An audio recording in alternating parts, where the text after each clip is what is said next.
Bonjour à tous, aujourd'hui nous allons créer ensemble un collier assez imposant qui tire son inspiration des colliers égyptiens, donc c'est le plastron. Si cela vous intéresse, restez avec moi.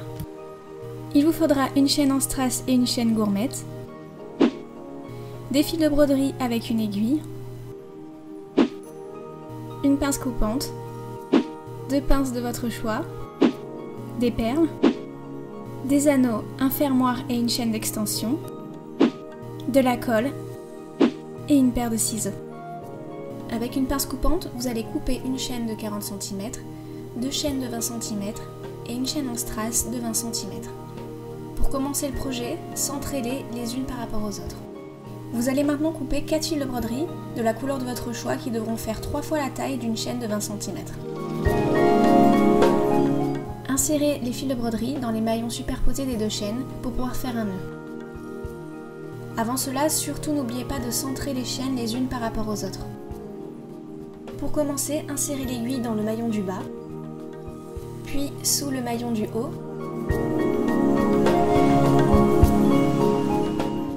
et par-dessus le maillon du bas suivant, c'est-à-dire le deuxième.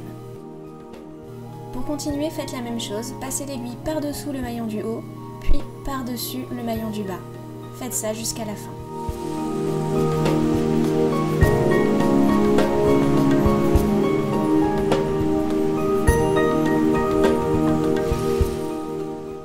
Une fois arrivé à la fin de la chaîne de 20 cm, faites tout simplement un nœud.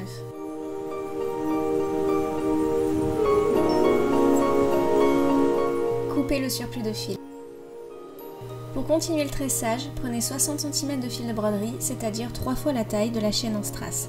La mienne est plus petite parce que c'est une erreur, mais prenez bien 20 cm de chaîne en strass. Du coup, je vais commencer à tisser au deuxième maillon, vous commencerez à tisser au premier. Insérez le fil de broderie dans le maillon, puis autour de la chaîne en strass de manière à faire un nœud. Veillez à ce que ce nœud soit bien caché.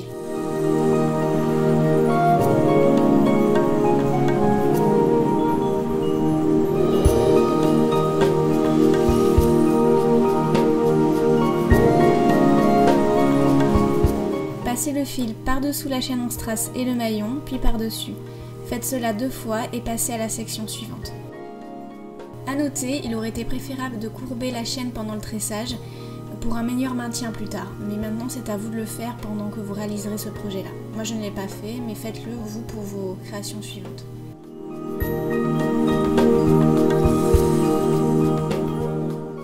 Voici la technique de plus près.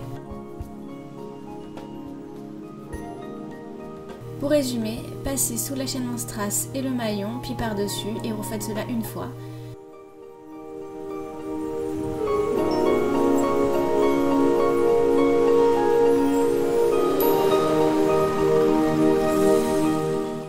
Une fois le tressage terminé, faites un nœud et coupez.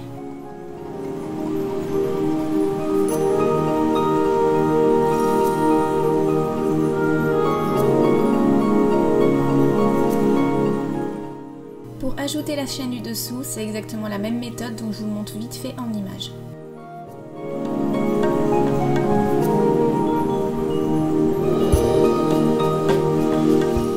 Et voici le résultat.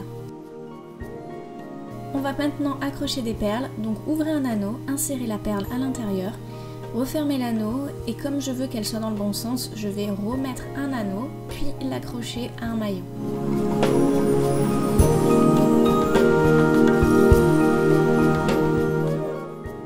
Faites cela sur l'ensemble du collier.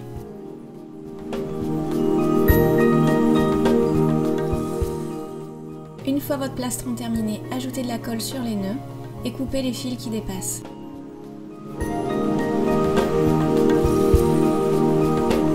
Il ne vous reste plus qu'à ajouter un fermoir et une chaîne d'extension. J'espère que ce tutoriel vous a plu et n'oubliez pas, il y a toujours le concours pour remporter une machine à coudre sur mon blog, donc je vous mets le lien sur l'image et en barre d'infos. Si vous souhaitez me contacter, n'hésitez pas à me poser une question en commentaire ou via les réseaux sociaux et aussi à me poster vos photos, c'est toujours un plaisir de voir vos réalisations. Je vous fais d'énormes bisous et je vous dis à la prochaine. Ciao ciao!